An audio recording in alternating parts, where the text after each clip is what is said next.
Gracias, Carlos. Hasta luego. Ya está con nosotros Pilar González, secretaria general del Partido Andalucista. Pilar, buenos días. Hola, muy buenos días. Bienvenida, como siempre, a tu casa. Muchas gracias. Bueno, vamos a empezar, porque hemos estado analizando el debate de ayer en el Parlamento andaluz, pero es que a las puertas del Parlamento tú estabas haciendo tu propio balance, el propio balance del Partido Andalucista sobre esta legislatura.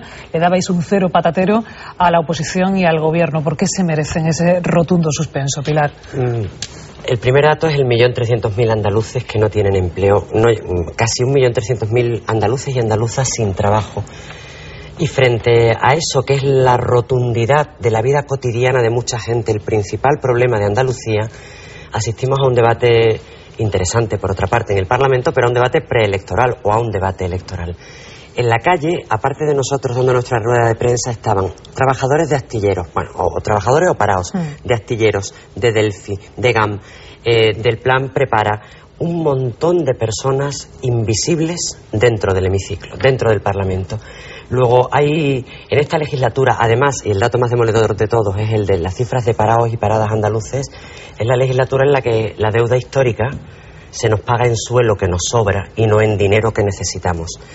La legislatura en la que Cajasur deja de ser una caja andaluza y pasa a ser una banca, un banco vasco. La legislatura en la que el Guadalquivir nace en Andalucía y desemboca en Madrid. Yo creo que cero patatero para el Gobierno y para la oposición, y Andalucía con 1.300.000 parados. Ese es el balance, mi balance de la legislatura. ¿Cree, por tanto, que Andalucía ha perdido peso en esta legislatura? Por lo que está diciendo, lo traduzco en ese sentido. Estoy absolutamente convencida. De hecho, en la agenda de temas, de la agenda cotidiana del conjunto de España, Andalucía no aparece nunca. El día del debate de investidura de Mariano Rajoy, yo tuve la sensación de que España termina en Despeñaperros y el resto es silencio. No había una sola voz que mencionara el nombre de Andalucía, y hay 60 voces andaluzas en el Parlamento, en el Congreso de los Diputados.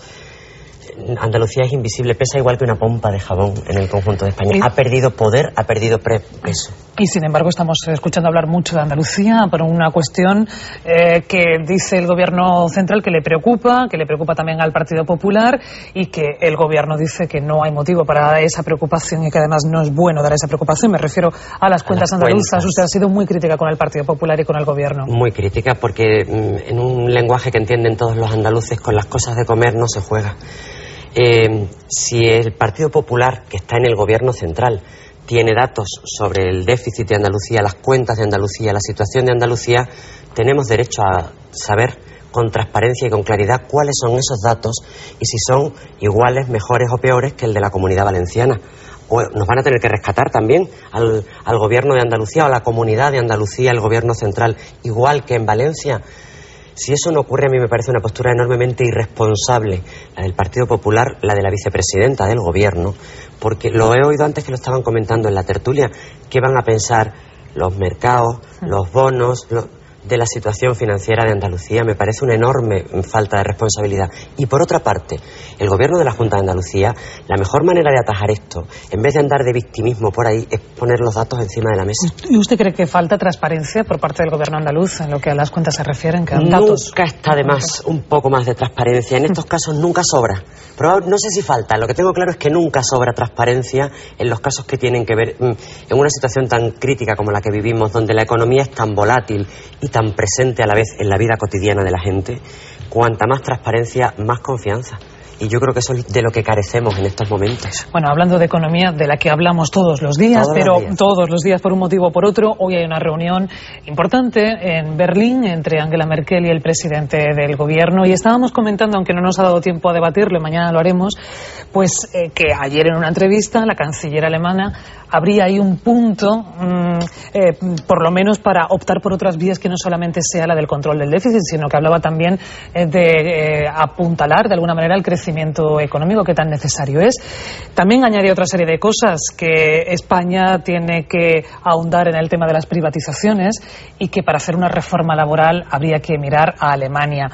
¿Qué le parece todo esto que le acabo de citar y que decía ayer Angela Merkel? Bueno, estamos acostumbrados últimamente a que las sugerencias de la señora Merkel son órdenes para muchos países europeos, ¿no?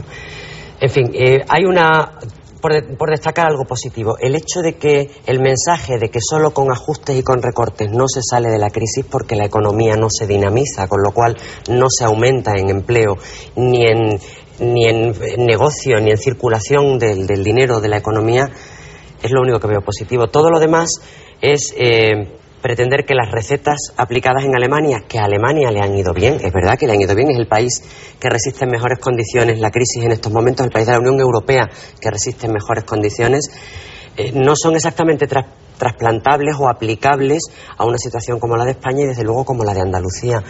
En este país, en Andalucía, el principal problema no es el déficit, es el paro. Yo vengo repitiéndolo todos los días, no solo desde la convocatoria de las elecciones andaluzas, sino desde antes. Ese es el principal problema y ese es un problema, debería ser un problema de Estado. No tenemos la culpa los andaluces, ni es problema solo de los andaluces. Para resolver el principal problema, insisto, que desde nuestro punto de vista, desde mi punto de vista, es el paro, las recetas de la señora Merkel no tengo yo tan claro que sean exactamente la solución al principal de nuestros problemas. Ahora sindicatos y patronal han llegado a un acuerdo, al menos en el tema de salarios y de negociación colectiva. ¿Le parece un acuerdo importante? Sí. ¿Y le parece bien la vía que han cogido para este acuerdo? Es que ese aumento mínimo de salarios, moderación salarial y... En cualquier caso, creo que es imprescindible un acuerdo. En los términos que decidan las partes, pero creo que es imprescindible un acuerdo porque la sociedad, el conjunto de los ciudadanos, necesitamos tener confianza para tirar para adelante, para emprender cada día intentando no solo resolver nuestra propia situación individual, sino la situación colectiva.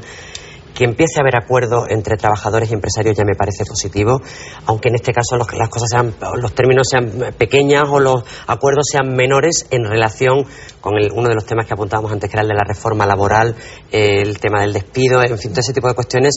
Yo sé que eso está todavía encima de la mesa y que el gobierno amenaza, entre comillas, lo de amenaza, con que si no hay acuerdo legisla.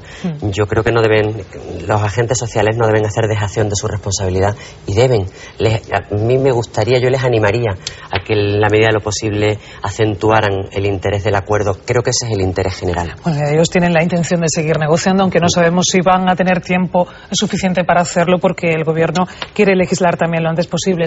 No son números, son vidas. Esto es lo que dicen ustedes en la campaña, recordando que efectivamente detrás de esa cifra, que además daremos mañana, la de la EPA, y que será tremenda, como ya se nos ha apuntado, pues hay vidas, hay personas que lo están pasando muy mal. ¿Qué haría el Partido Andalucista para crear empleo aquí en Andalucía? Lo primero de todo, nuestra principal propuesta en este momento se llama PEPA, Plan Empleo Prioritario Andalucía. No es una casualidad, evidentemente es una intención. Es jugar en el año del bicentenario con un acrónimo, con una palabra, yo creo que particularmente querida en el conjunto de Andalucía. Hace 200 años era la libertad, ahora es la igualdad. Ese plan de empleo prioritario para Andalucía pasa por generar oportunidades al conjunto de los andaluces. Tiene dos líneas básicas de trabajo. La primera es paliativa, atender a las personas que en estos momentos son los más vulnerables, que son los que no tienen empleo. Atenderlos desde el punto de vista de los desahucios, de la renta social básica, una serie de medidas de carácter social para atender a las personas más vulnerables, que son los andaluces en paro. Y luego, naturalmente, un cambio de sistema económico. Yo sé que esto es medio plazo, pero en algún momento hay que empezar, si no, no llega nunca el medio plazo, ¿no? Un cambio del sistema económico y del sistema productivo que pase por la agricultura, por apoyar a la agricultura. Me llamaba la atención, me sorprendían las noticias sobre estas declaraciones de COAG sobre la situación de Marruecos. La agricultura es un sector estratégico de la economía andaluza. Dentro de muy poco tiempo, aquellos territorios del mundo en los que se producen alimentos van a tener un valor estratégico. Y yo me atrevería a decir que en el hemisferio norte probablemente no hay otro territorio con las condiciones de Andalucía para producir alimentos. Luego la agricultura como uno de los sectores estratégicos. Las energías renovables. No hay civilización posible sin energía, desde que se descubrió el fuego.